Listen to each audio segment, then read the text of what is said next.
and my brothers. And to really stay on good ground, let me give a special good morning to the 2nd Episcopal District.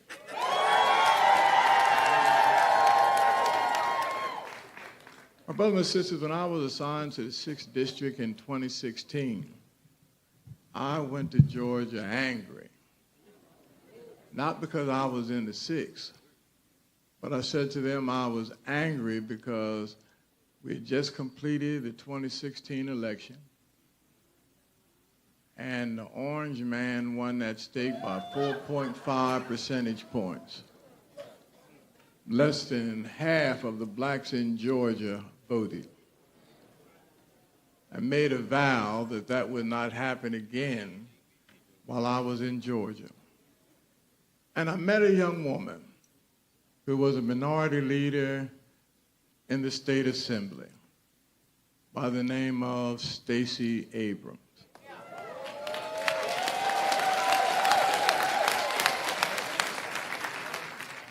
That morning, the legislature made the mistake of asking me to give the opening prayer and remarks. Afterwards, I met Stacey Abrams, and we've established a friendship and a working partnership which has lasted now almost 10 years.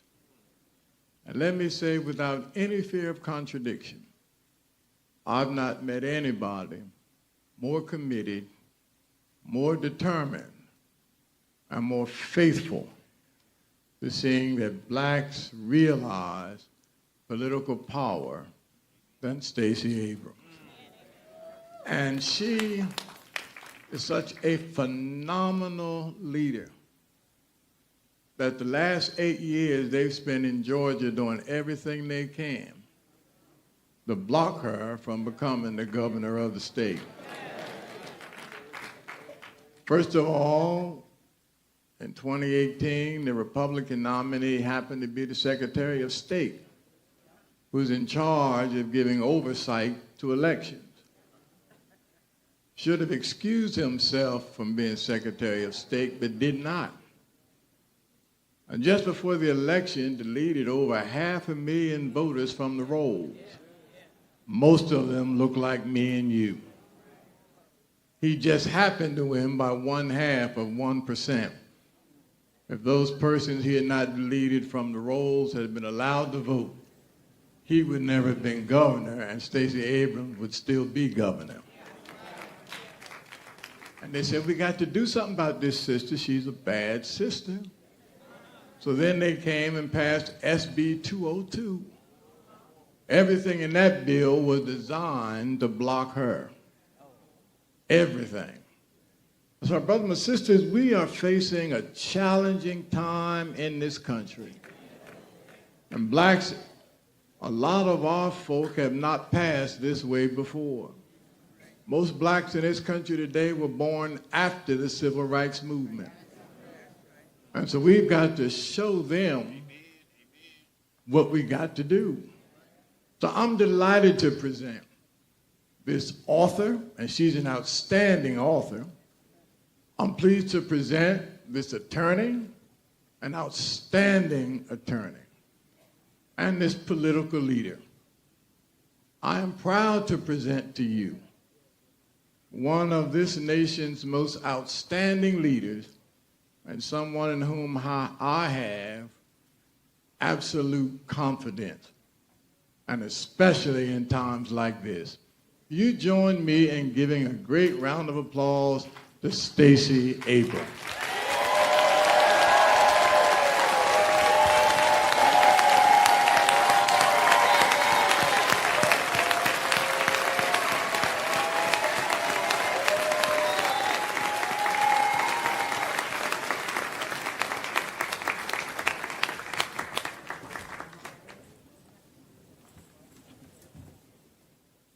Good morning. Good morning.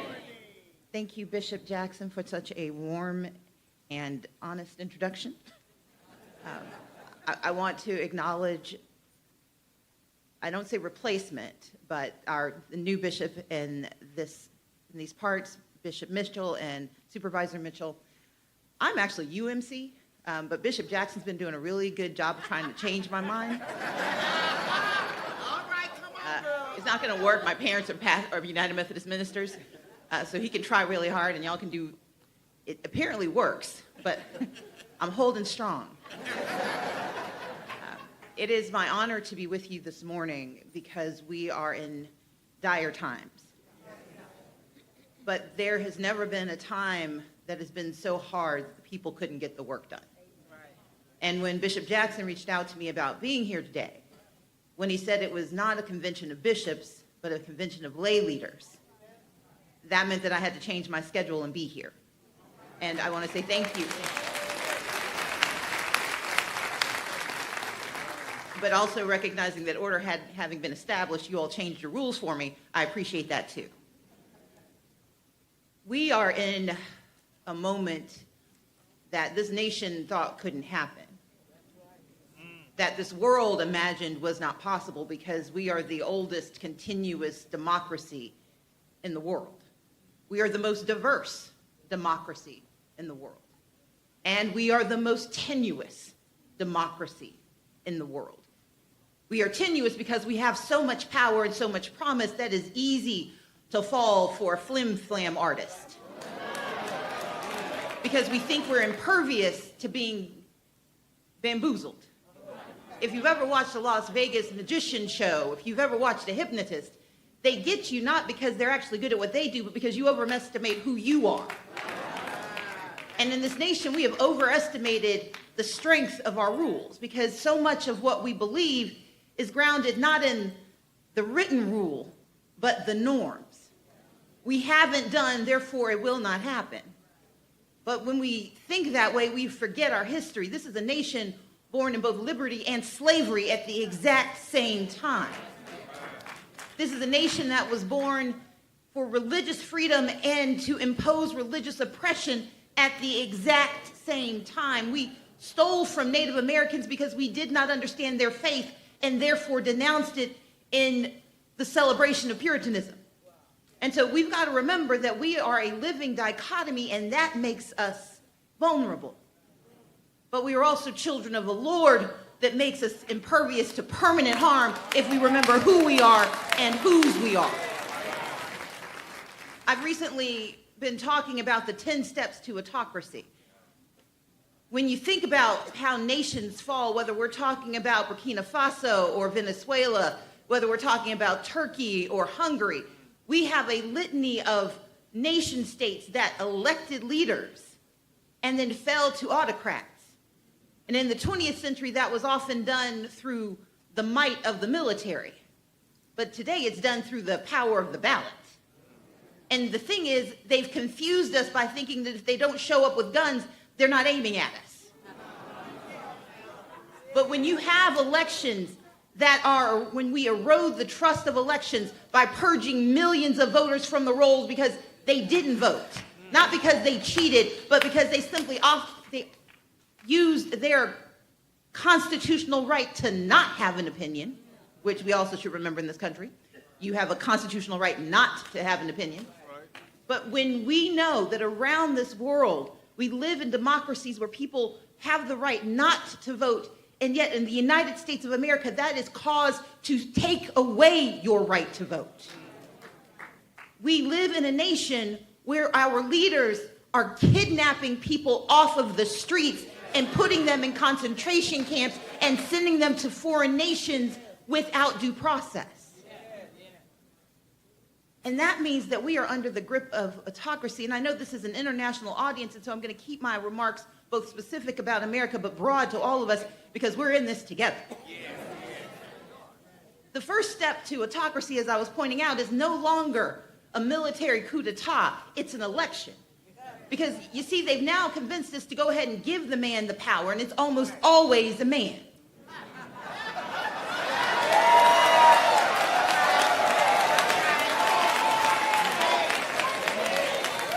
So we have these elections that are rife with voter suppression because we've stopped people from voting, we've closed polling places, we've made it difficult, and they win.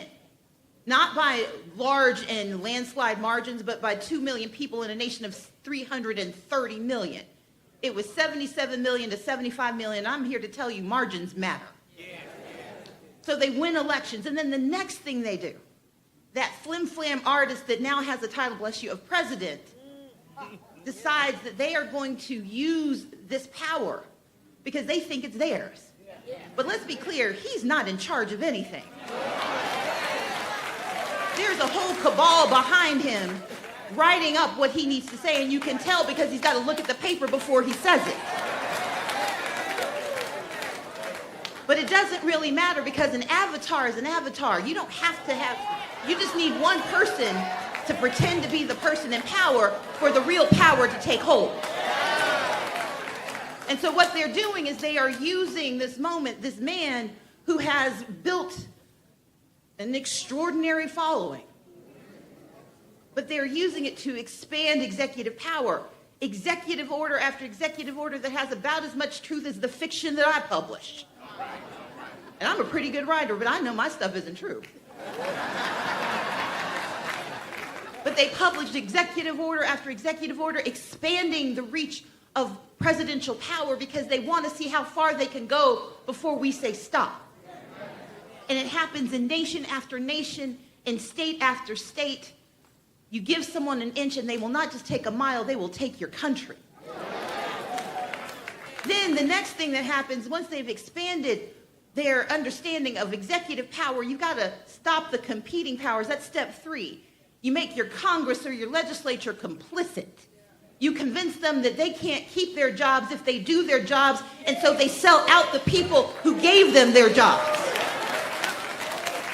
We just passed a debt and deportation bill that will bankrupt our children and kick our families off of health care, kick our children out of school, will collapse HBCUs, and that's because they want to fund deportation and they want to fund millionaires. And the Congress that was elected to protect us stood by idly and said, well, we can't stop him. Yes, you can. You got to vote. You just chose not to use it. So when rural hospitals start to shut down, we've got to remember they refuse to stand up.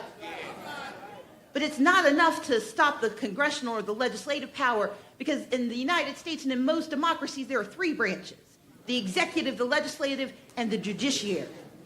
I'm privileged to have as my younger sister a federal judge. She's the first black chief judge in the state of Georgia. First black woman, let me clarify, first black woman chief judge in the state of Georgia in the federal circuit. And she and I have a conversation often about the role of the judiciary. She understands the oath that she's taken, but the reality is the judiciary can only tell us what they think the law says. They interpret the law. They don't have enforcement powers. But we need them to interpret it fairly. And when you have a Supreme Court that has been stacked with people who have given up their power to the putative president, when they are willing to say he can't commit a crime because he's got a title, when they are willing to say he can fire thousands of people without due process, when they tell him he can kidnap people off the streets and deposit them in foreign lands where they have no means of communication, then the judiciary is not just neutered, it is also complicit. That's step 3. But luckily, we've got lower courts that are still going to try to do the work. And I want you all to think of yourselves as the lower courts. Because even if the top won't do what it's supposed to, the lay folks know sometimes you got to do it so the top understands what needs to get done. So step 3, you've had competing powers neutralized. But step 4 is that you got to break democracy for everybody. And that means you fire all the people who know how to do the work. You make certain that you get rid of the folks who answer the phone calls at Social Security and you replace it with an AI agent that talks in circles. You terminate everyone at the National Park Service and then can't figure out why no one can get in and why people are losing jobs. You fire Health and Human Services and wonder why vaccine rates are dropping. You fire folks at the Department of Veterans Affairs and then wonder why veterans are not having their affairs taken care of. You break government so that people forget why we had it in the first place. And then you try to sell it back to them at pennies on the dollar. So you break the National Weather Service and then you privatize the satellites. You break government because if you can convince people they don't deserve it, then they'll take the scraps you give them. And then you get to step 5.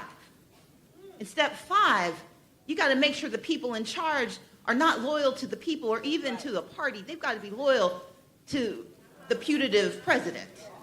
You call them loyalists because you want to put someone in charge of the Department of Defense who only learned about it from playing war games on a computer and talking on Fox News. You put in charge of Health and Human Services someone who does not believe in health or human service.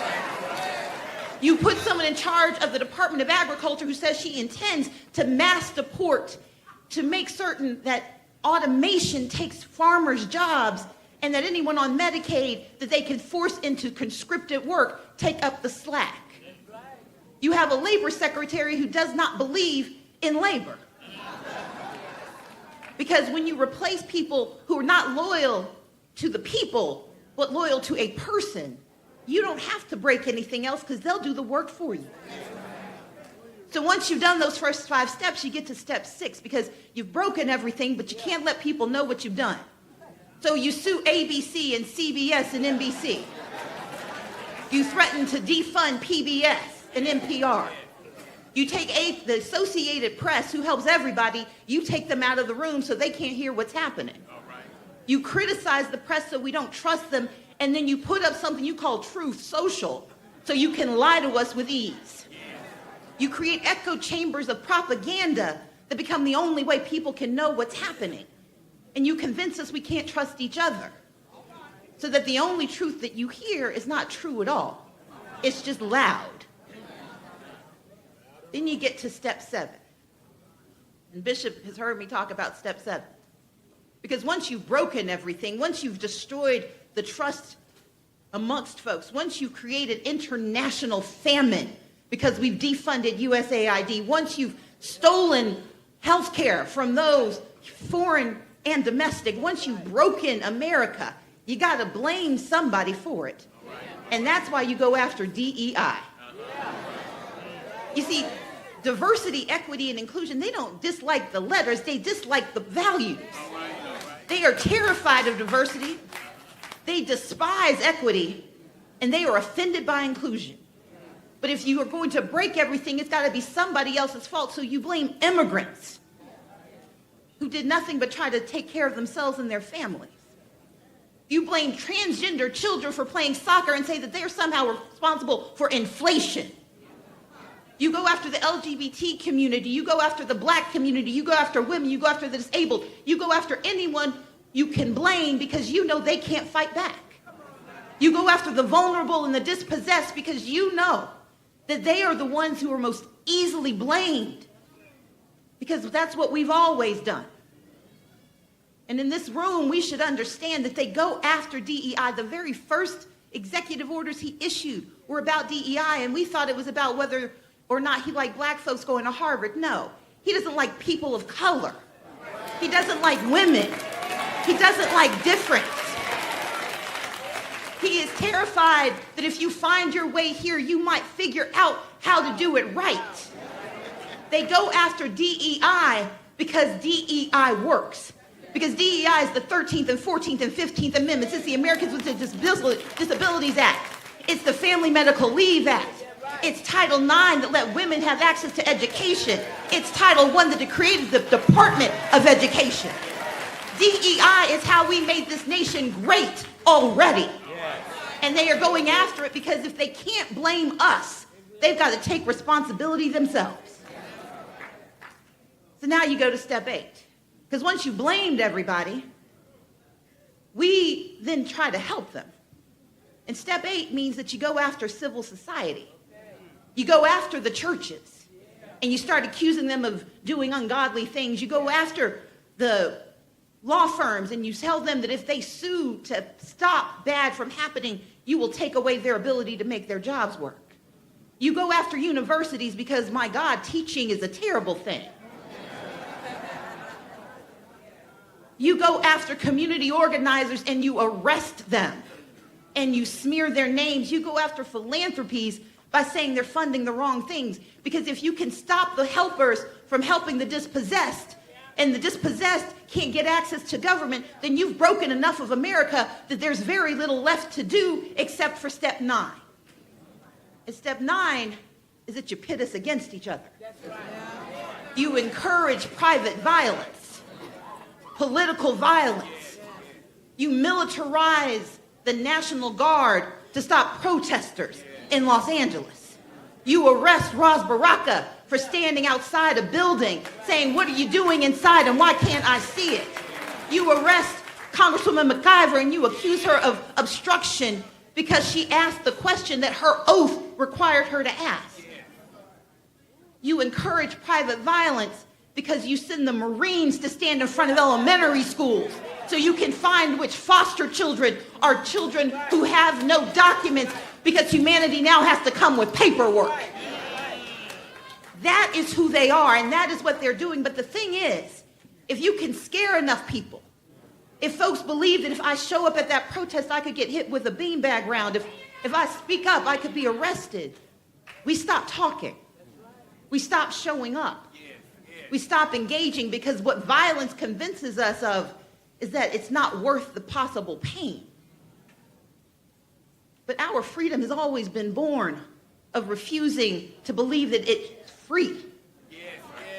It can't be cheaply won. And it is cheaply won if we are so afraid of the consequences, we will live with the ignominy. We've got to be better than that. Because if we let this threat of private violence stop us, if we let the threat that they might arrest us and that they might harm us justify their harm to others, then what are we doing here? They use private violence to justify militarizing and expanding their own violent actions. When you've got armed men wearing masks, raiding schools, raiding churches, in the year of our Lord 2025 in the United States of America, our democracy is in trouble. And the reason they think it's going to work is step 10. Because by step 10, people stop thinking it's worth voting anymore. At step 10, the autocrat has the power, he's got the people, he's got the guns, and he's got the money. He's broken what he needs to break, and he's lifted up those who will keep him there. And he believes it's all about him, but all the people who are the puppet masters behind him know that what they've created is permanent dominion. Because a Trump may come and go, but dastardly deeds live on forever. I've told you about the 10 steps, but now I'm here to tell you what you've got to do. As lay people, we are often told that our job is to serve, and that's not a job, that is a calling. That is a mission. And it is a mission I know the AME Church does exceptionally well. During the 10 years I had an opportunity to work with the bishop here, we fought back. And the thing is, we didn't fight to win, we didn't fight to win, we fought to make progress. We've gotten in this habit of thinking that if we don't win, we shouldn't have tried. But the AME Church doesn't exist because it could win. It exists because it tries every day to do better than it did the day before. Richard Allen didn't wake up and say, I no longer have to worry about slavery.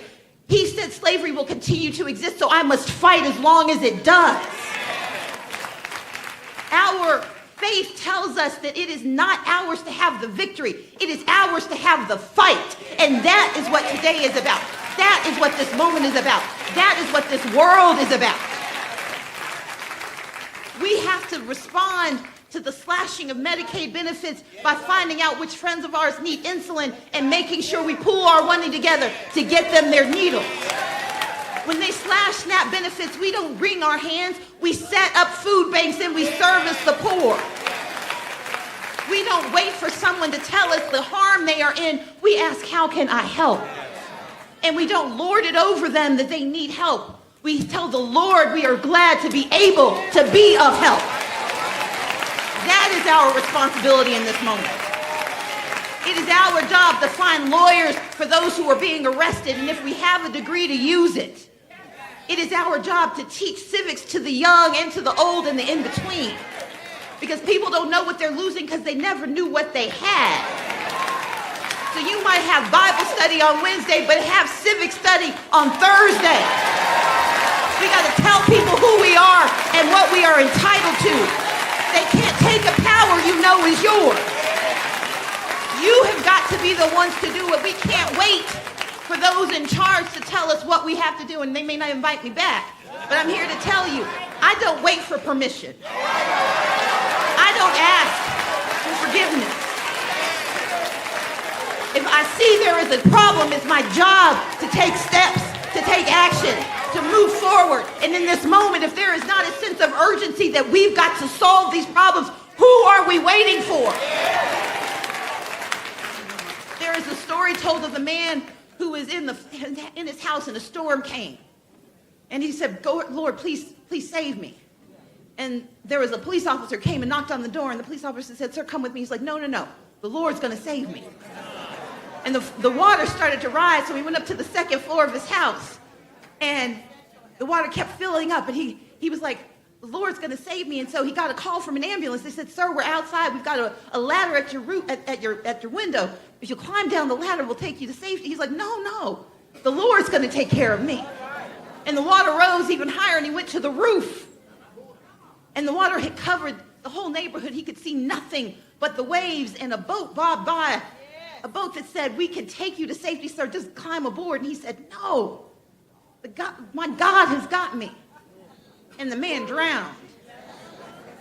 And he gets to heaven, and he sees St. Peter, and he said, "Can I talk to someone?" And the Lord said, "Yes." He said, "Well, I prayed every day. I asked for salvation. And yet I am here when the storms came, when the storms raged. You let me perish." And the Lord said, "No, I sent you a police officer, an ambulance, a boat. We are drowning, but we've got the AME church here. We are drowning, but we've got lay leaders here. We are drowning, but the Lord has sent you here. And whether you are here in the U.S. or around the world, whatever we have to do, we can get it done because the Lord is with us. And let us be with him." Amen and amen.